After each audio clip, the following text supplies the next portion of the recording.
everyone, welcome back. This is now the third episode for this Westfield 4-string bass upgrade. For those who haven't seen the series so far, this belongs to my friend Adam. It's a bass he's had for a very long time and he wanted to do some upgrades to it. So first job, strip everything off, get it all nice and clean, and then after that I froze my ass off making him a new pickguard. So here is the original one. So you can see it's a naturally aged white pearl pickguard, but it looked a bit nasty and I did screw it up there when I was making it. But we've now gone with a nice aged white pearl, so you can see the difference there already. But the question on your mind is going to be, Scott, what pickup are you putting into this? So the original one, as I say, your standard cheap electronics, but the thing with this is, for some weird reason, the tone control died. Now, the pickup I'm going with, he's wanted this pickup for quite a long time, and I just said, dude, come on, let's do this. So, what pickup is it? You only wanted this Geezer Butler signature EMG. So this is the P bass, and this is going to be interesting because it is my first time working with EMG bass pickups. There's also going to be a passive pickup as well. So here we go. So, there we have it. Now this is everything you need to install it. I'm not going to show you like this. We're going to get you a lot closer in. We're going to get the electronics in here, so your controls and everything. Then we'll get the pickup installed because I want to just make sure that this is going to work right. Hang on. Ah.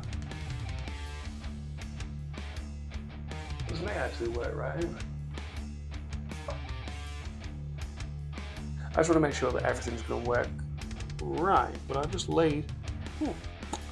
So I'm getting distracted, Scott. Bring everyone in and closer. What's the point in you looking at it, they can't see it.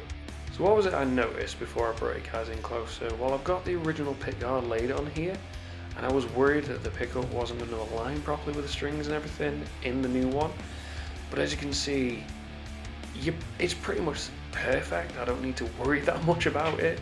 So thanks to that, I can get all the controls installed onto the new pickguard. EMG pickups, you get their signature solderless controls. So we have here 250k solid shaft, volume and tone controls. The green board indicates that they are a passive system. They have the mono output jack and this little genius thing here that we'll get to later. But for now, I want to get the output, volume and tone control sorted, so that pickup cable will get installed later on. The instructions are very easy to follow, and for now we just need this section here. To make things easier, I like to install them the exact same way that it's shown on the diagram, starting with the volume control.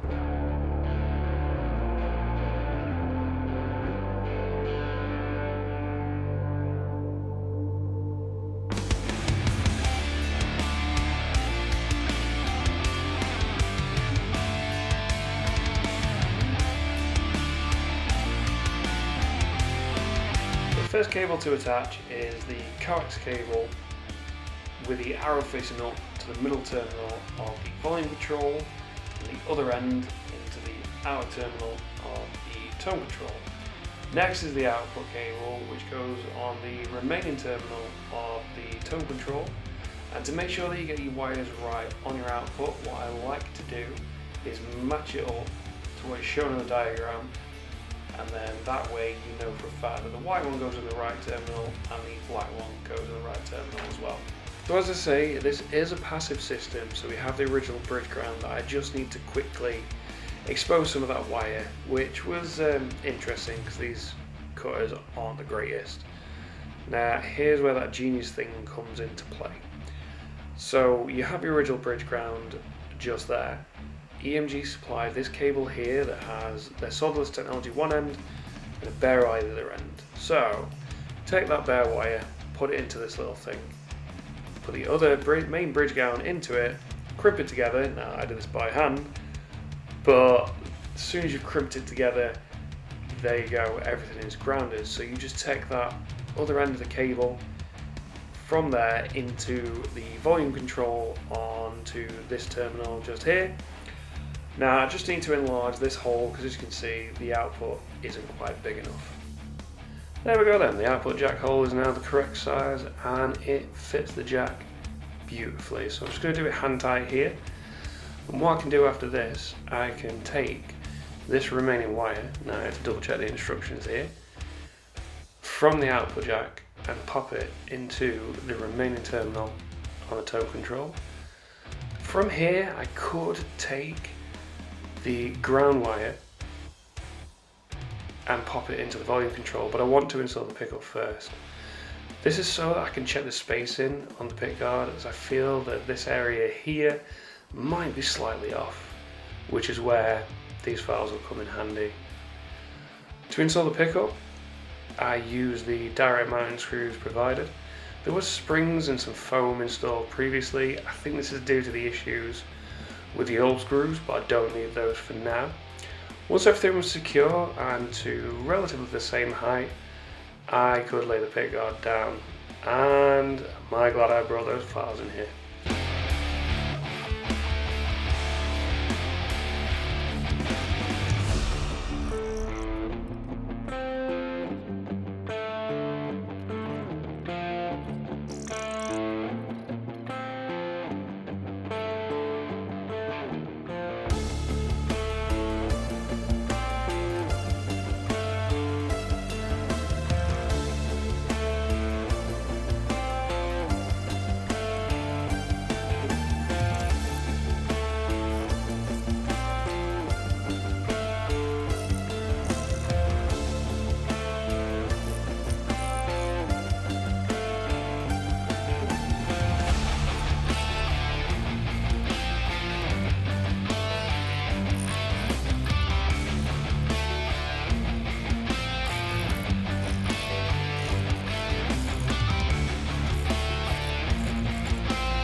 Okay, I'm not gonna lie, it's not the prettiest, but hey, it fits. Once I have templates, the next pickguard that I make will be a lot better. So the next job is to get the pickup wire installed, and for those familiar with EMG guitar pickups, this one is actually very different to what I'm used to. So as you see here, we have a 4-pin connector with the arrow on the front. We have a very long wire that connects to the controls, and this 2-pin wire here connects to the other side of the pickup. So pop that 4-pin in there. I'm just going to remove the other pickup, and as you see there, look, nice and easy, gets installed onto the other side of the pickup. I decided to add a bit of foam that was left over from the old pickup. This is just so that he gets the best height options available. I think because of the issues he had before, he never truly got the tone of his old pickup, so doing this will give me the best adjustment options available. Now, with the controls and the jack reinstalled, I connect the pickup wire to these remaining 2 terminals on the volume controller shown in the diagram there. Then I can get the bridge ground connected to the other side of the volume control, so it's on the left just next to the middle 2 pins. Now let's see if this wiring is going to fit nicely in the cavity. So as a active pickup user, I do have a lot of issues getting batteries to stay in, but yeah, that fits beautifully. So I'm just going to pop the bridge on to finish the grounding, and then I can perform a tap test. Alright, so for some bizarre annoying reason, the audio didn't record there, and so I've just decided to take my lapel mic off. I think it might need charging. But as you can see, everything is installed. Now, let's just pop this on here. So, in theory, I shouldn't need to worry about this, as that bridge ground has helped it, but I just want to be on the safe side. So, just grab this cable. So I am going into a line 6 Spider 4. Obviously, it's not a bass amp. Yeah. So this is my amp with the gate settings for SPH Fishtail.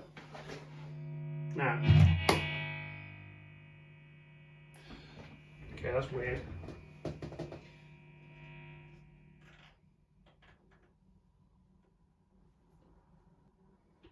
Yeah, interesting. So I've just basically taken the gate completely off.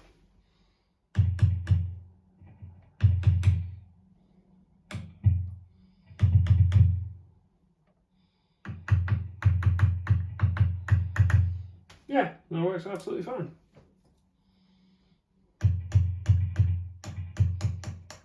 Cool.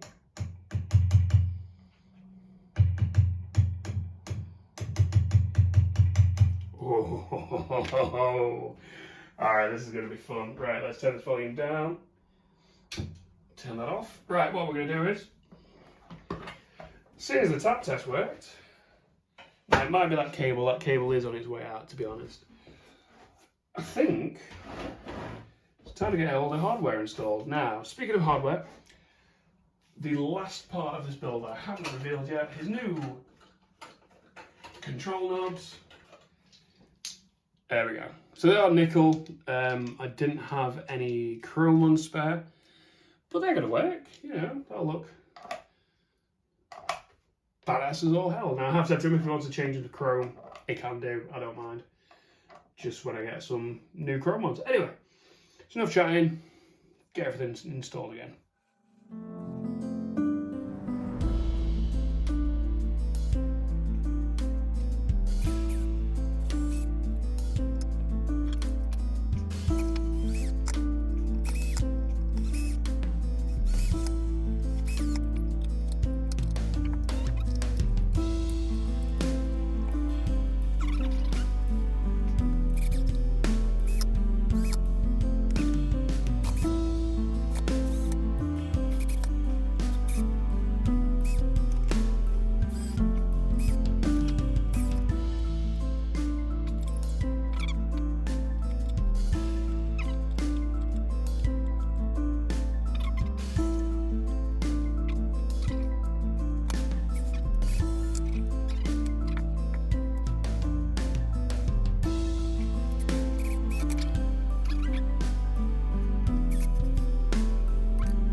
that is it. The bass is all strung up. You haven't heard any tones yet.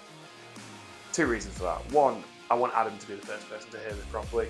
And 2, I only have guitar amps, I don't have any bass amps, so it wouldn't sound right. So I've got to plug them into my audio interface to get a true bass tone. But I've got to say, I'm really happy with how this thing turned out. There's a few issues I've noticed, mainly through the manufacturing of it, but it's not detrimental, it's not the end of the world, it's not unplayable, it's just something that I can improve at a later date. And I have said that once I learn how to do fret dressing and stuff like that, then because there's not much meat left on these frets, I'll probably refret it for him. So at that time, when I'm going to fix all that stuff for him as well. But yeah, that's it. So what I'm going to do now is I'm going to give Adam a shout and get him to come and see his new lovely shiny bass, and we'll get some tones for you. So that'll be coming obviously to my YouTube channel, so subscribe. Keep your eyes on my socials as well, because videos are coming for that. And yeah, that's it. So I'm going to go get Adam a ring, so talk to you guys soon.